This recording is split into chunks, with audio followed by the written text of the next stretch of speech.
G'day Gerard, Hayden here from Pacific Toyota Cairns, mate.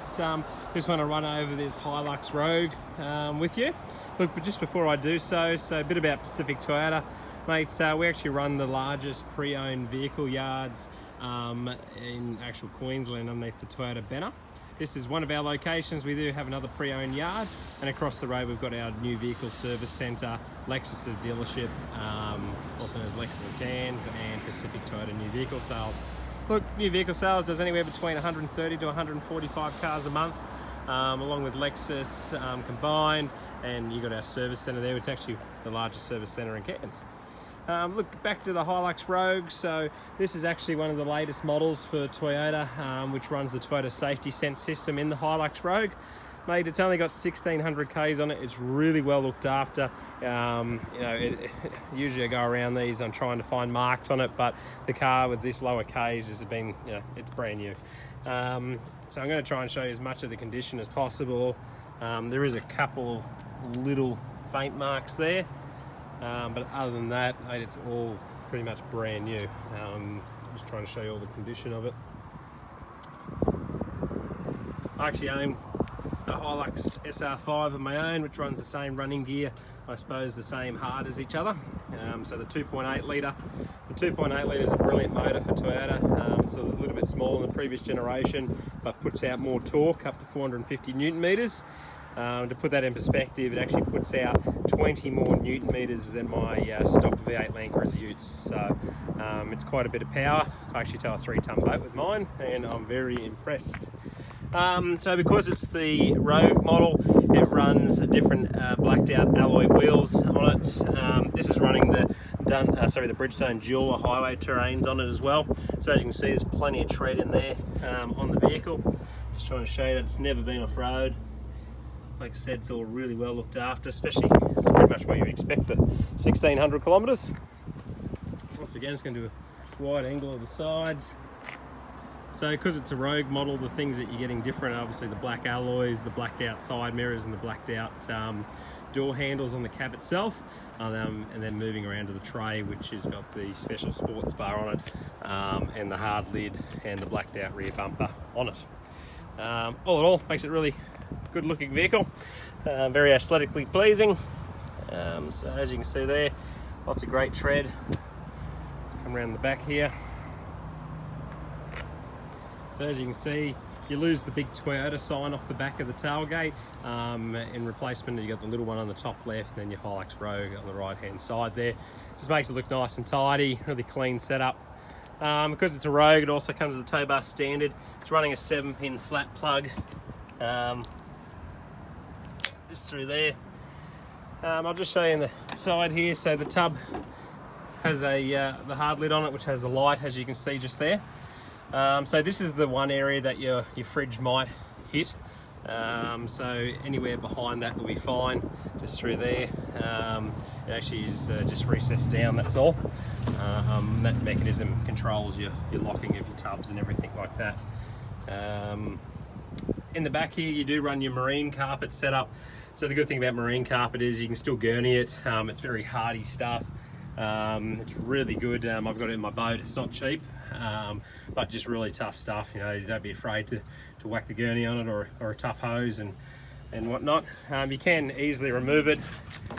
Like for instance, if I wanted to move this backside here, this Velcro is off like so, or Velcro's back on. So if you want to pull it out, you can. It's all nice and easy. Now with this, your tailgate's actually lockable itself.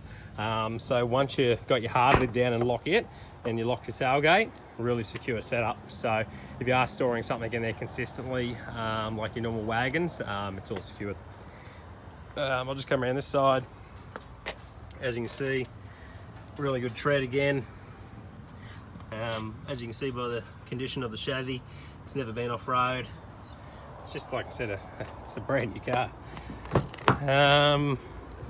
Leather interior. So the other thing, part of the Rogue, is obviously the leather. Now it's leather scented. What that means is the stuff on like your sides here, your high wearing areas through compression, they're not a genuine leather, where your lower bottoms and that are. So they do that for longer lasting. They do it for the heat over here in Australia, because we get some really hot and cold climates. Varies quite frequently. so that's just more durable, longer lasting, and it looks better over time. Rear aircon vents, as you can see just there. You don't see too many of them in dual cab utes, so that's very good. As well as that, with the rear seats, they fold up, and underneath the seats there's actually 2 compartments, one on each side. You've got just there, this side actually has your jack and tools in it, so all nice and easy to use. Just show you the door cards there and the condition, all really well looked after, great condition. I didn't get to show you the other side, which I'll just do now. So really well looked after. Now on your door handle, you've got a little button here. That's part of your keyless entry setup. So that's just nice and easy. If you've got the keys in your pocket, you can easily lock the car without having to get them out or anything like that. Because it's the Rogue, you do get the custom mats. As you can see, they say the lovely big Hilux on it. And obviously because you've got the leather seating, you've got the premium seats, being that they're electric adjustable for the driver's side.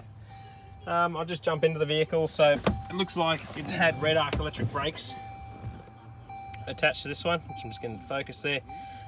So that looks like the Tow Pro Elite. I'll just have to confirm it is, because you can get the press button system. As you can see, it's gone blue. Normally if you had a trailer on, that would then be able to work out how sensitive it needs to be for your trailer.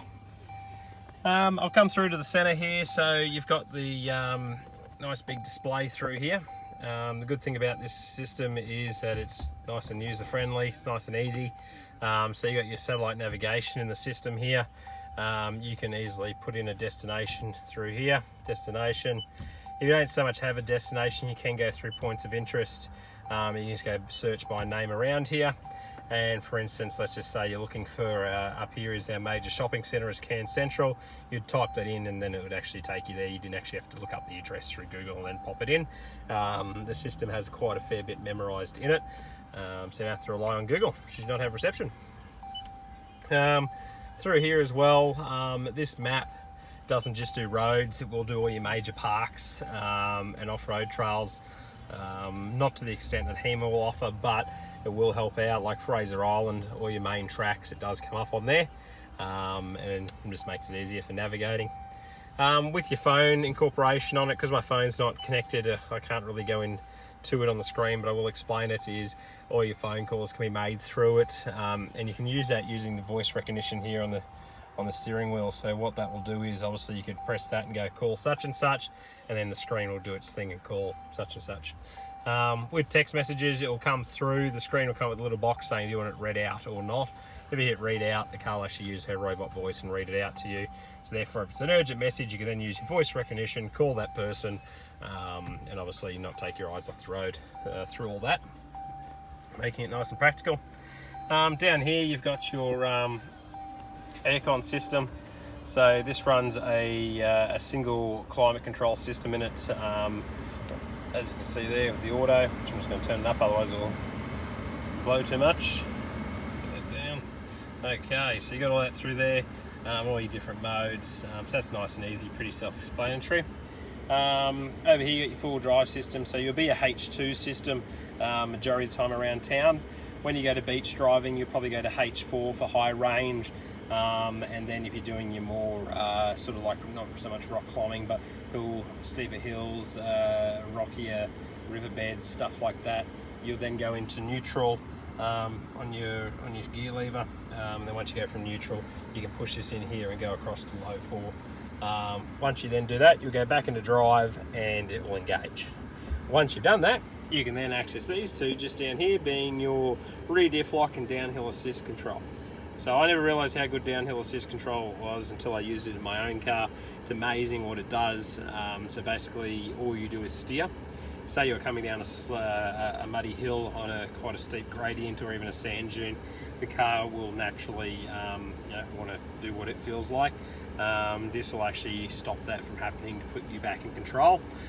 So the car will consistently and always be working to put power extra to this wheel or to apply braking in order to make sure the car's in control and in line, and to stop the tail from overtaking the front.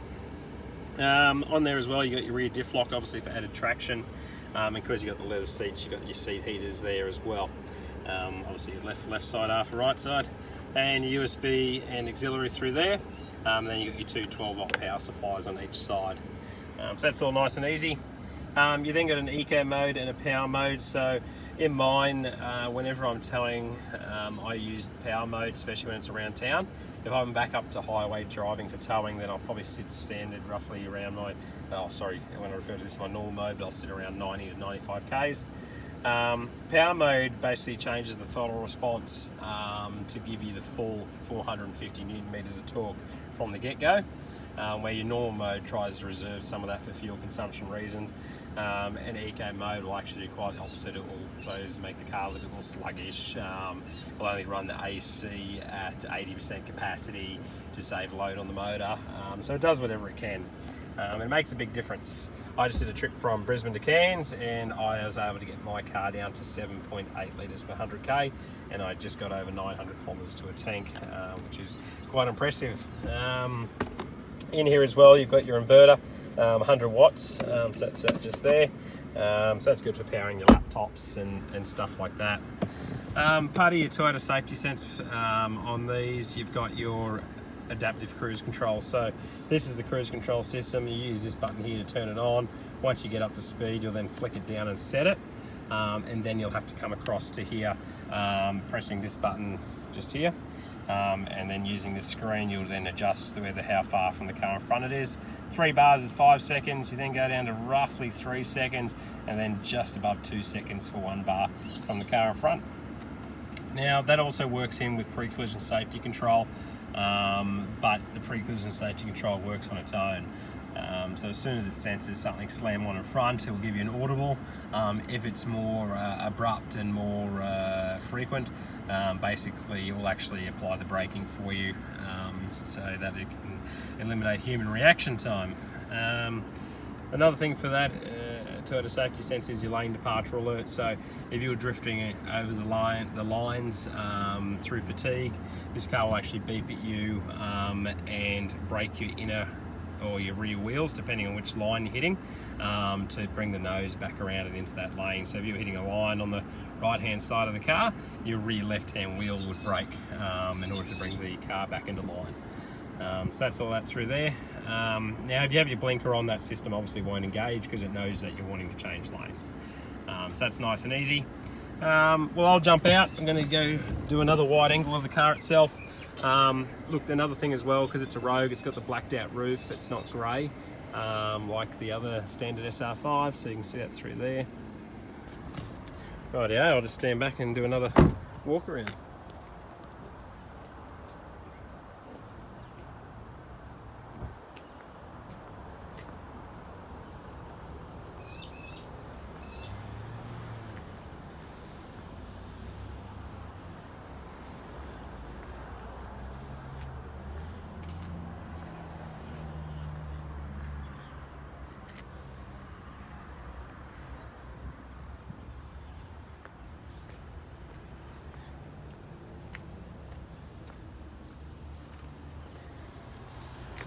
Okie dokie.